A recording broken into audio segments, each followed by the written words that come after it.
Om Swastiastu. Perkenalkan, nama saya Ani Putuni Aprianti, nomor absen 33 dari kelas 47. Di sini saya akan mempresentasikan materi tentang 1. Konsep skala dan vektor, 2. Ruang vektor, dan 3. Operasi pada vektor.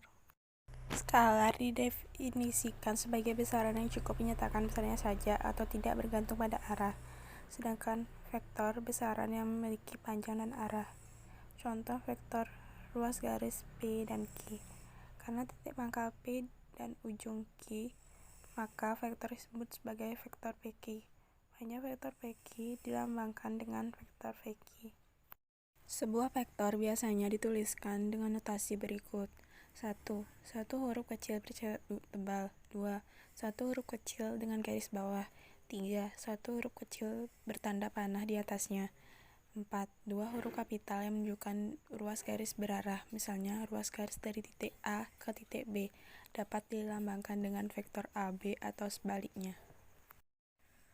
Ruang vektor merupakan struktur matematika yang dibentuk oleh sekumpulan vektor, yaitu objek yang dapat dijumlahkan dan dikalikan dengan suatu bilangan. Sebuah vektor di Rn dinyatakan oleh n bilangan terurut, yaitu vektor U sama dengan vektor U1, vektor U2, dan seterusnya. Vektor di R2 adalah vektor yang terletak di ruang dimensi 2 atau satu bidang, atau vektor yang mempunyai dua komponen, yaitu X dan Y. Vektor di R3 adalah vektor yang terletak di ruang dimensi 3 atau satu bidang, atau vektor yang mempunyai tiga komponen, yaitu X, Y, dan Z. Dan terdapat dua contoh gambar, yaitu gambar vektor R2 dan gambar vektor R3. Operasi pada vektor. A. Kesamaan dua vektor. Dua buah vektor dikatakan sama apabila keduanya memiliki panjang dan arah yang sama. Contohnya, vektor AB sama dengan vektor CD, karena dua buah vektor tersebut memiliki panjang dan arah yang sama. B. Penjumlahan vektor aturan dibagi menjadi dua, yaitu aturan segitiga dan aturan jajar genjang. Aturan segitiga merupakan aturan penjumlahan vektor dengan menempatkan pangkal vektor kedua pada ujung vektor pertama. Hasil penjumlahan vektornya yaitu vektor yang memiliki pangkal di titik pangkal vektor pertama dan ujung di titik ujung vektor kedua. Lalu ada aturan jajar genjang. Aturan jajar genjang merupakan aturan penjumlahan dua vektor yang disempatkan pada titik pangkal yang sama, sehingga hasil kedua vektornya merupakan diagonal jajar genjang. Sifat-sifat penjumlahan vektor. Yang pertama ada sifat komutatif.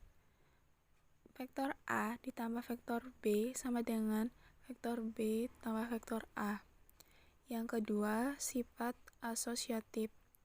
Dalam kurung, vektor A ditambah vektor B tutup kurung ditambah vektor C sama dengan vektor A ditambah buka kurung vektor B ditambah vektor C tutup kurung.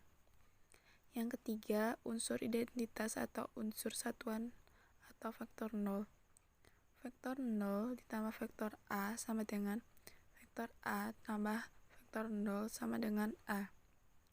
Yang keempat, lawan suatu vektor. Vektor A ditambah vektor B sama dengan 0. Yang C, pengurangan vektor. Vektor AB dikurang vektor AC sama dengan vektor CB. Atau vektor U dikurang vektor V sama dengan vektor U ditambah minus V. Dapat dilihat contoh pada gambar di samping. Yang D, perkalian skalar dan vektor. Sifat perkalian skalar dan vektor. Yang pertama, dalam kurung, skalar M tambah skalar N tutup kurung dikali vektor U sama dengan skalar skalar M dikali vektor U ditambah skalar N dikali vektor U.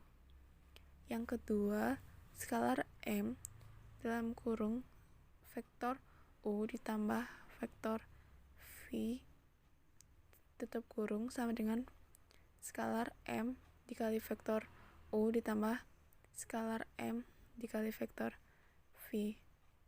Yang ketiga, dalam kurung skalar M dikali skalar N tutup kurung dikali vektor U sama dengan skalar M dikali skalar N dikali vektor U. Yang keempat, 1 dikali vektor U sama dengan vektor U.